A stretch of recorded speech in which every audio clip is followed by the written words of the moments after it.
మనం బ్యాంక్లో savings account open చేసేటప్పుడే కానీ లేకపోతే మనం ఏటీఎంకి వెళ్ళి క్యాష్ విత్డ్రావల్ చేసేటప్పుడే కానీ మనకు కరెంట్ అకౌంట్ అని ఒకటి కనిపిస్తుంది. జనరల్గా కరెంట్ అకౌంట్ అంటే ఏంటనేది అందరికీ అర్థం కాదు. ఈ వీడియోలో మనం కరెంట్ అకౌంట్ అంటే ఏంటి, సేవింగ్స్ అకౌంట్ కరెంట్ అకౌంట్కి మధ్య ఉన్న డిఫరెన్స్ ఏంటి అనే విషయాల గురించి తెలుసుకుందాం. వీడియో డీటెయిల్స్కి వెళ్ళే ముందు నేను ఈ ఛానల్లో stock market, credit cards, loans, banking, insurance, pension ఇట్లాంటి అన్ని రకాల ఫైనాన్స్ సంబంధించిన వీడియోస్ చేస్తుంటాను. ఇవన్నీ మీకు హెల్ప్ అవుతాయని నేను అనుకుంటాను.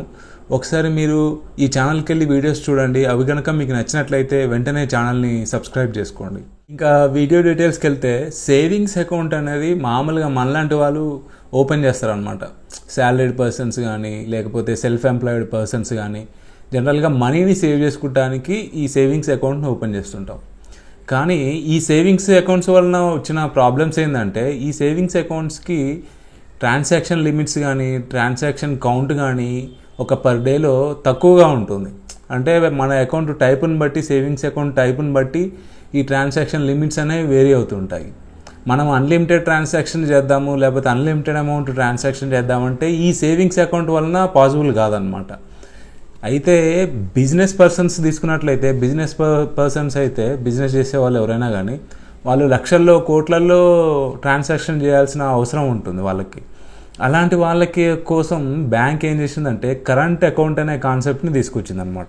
బిజినెస్ చేసే వాళ్ళ కోసం బ్యాంక్స్ ఏం చేశాయంటే వాళ్ళకి ఒక డేలో ఎన్ని ట్రాన్సాక్షన్స్ అయినా చేయడానికి, ఎంత లిమిట్ అయినా కానీ యూజ్ చేసుకోవడానికి బ్యాంక్స్ అనేది ఈ కరెంట్ అకౌంట్ని క్రియేట్ చేసింది అనమాట. ఈ కరెంట్ అకౌంట్లో అన్లిమిటెడ్ ట్రాన్సాక్షన్ చేసుకోవచ్చు, అదేవిధంగా అన్లిమిటెడ్ అమౌంట్ను కూడా మనము యూజ్ చేయొచ్చు అనమాట. సేవింగ్స్ అకౌంట్లో అయితే ఇంత ఫెసిలిటీ ఉండదు. మెయిన్గా సేవింగ్స్ అకౌంట్కి కరెంట్ అకౌంట్కి డిఫరెన్స్ ఏంటంటే సేవింగ్స్ అకౌంట్లో మనం డబ్బులు వేసుకొని సేవ్ చేస్తే మనకు ఇంట్రెస్ట్ అనేది బ్యాంక్ మనకు రిటర్న్ ఇస్తుంది. కానీ కరెంట్ అకౌంట్లో ఎటువంటి ఇంట్రెస్ట్ ఇవ్వదన్నమాట. అదేవిధంగా నెక్స్ట్ మినిమం బ్యాలెన్స్ కిందకి వస్తే మినిమం బ్యాలెన్స్ సేవింగ్స్ అకౌంట్లో ఉంటుంది, అదేవిధంగా కరెంట్ అకౌంట్లో కూడా ఉంటుంది. మినిమం బ్యాలెన్స్ని మెయింటైన్ చేయాలన్నమాట.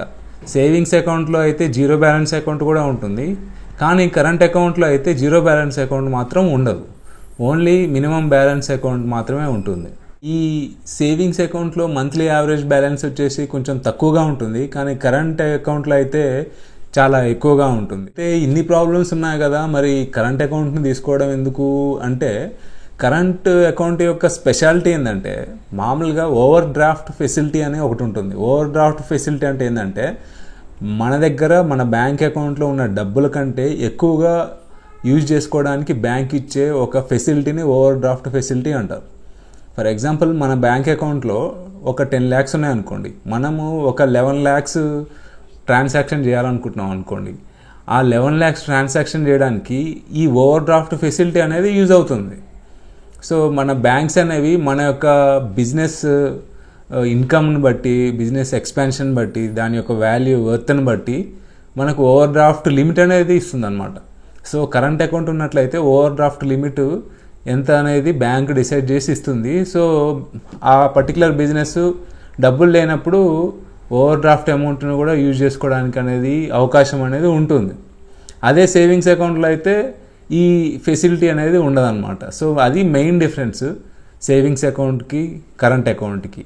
ఇంకొకటి ఏంటంటే కరెంట్ అకౌంట్లో ట్రాన్సాక్షన్ లిమిట్స్ అనేవి అన్లిమిటెడ్ ఉంటాయి, కానీ సేవింగ్స్ అకౌంట్లో లిమిటెడ్ ఉంటాయి. సో ఈ రెండు మెయిన్ డిఫరెన్సెస్గా మనం చెప్పుకోవచ్చు సేవింగ్స్ అకౌంట్కి కరెంట్ అకౌంట్. అందరూ కరెంట్ అకౌంట్ ఓపెన్ చేయొచ్చా అంటే ఓపెన్ చేయలేరు. ఓన్లీ సర్టెన్ బిజినెస్ ఆర్గనైజేషన్స్ మాత్రమే ఓపెన్ చేయగలవు. మనలాంటి శాలరీడ్ పర్సన్స్ లేకపోతే సెల్ఫ్ ఎంప్లాయిడ్ పర్సన్స్ చేయడానికి అనేది వీల్లేదన్నమాట.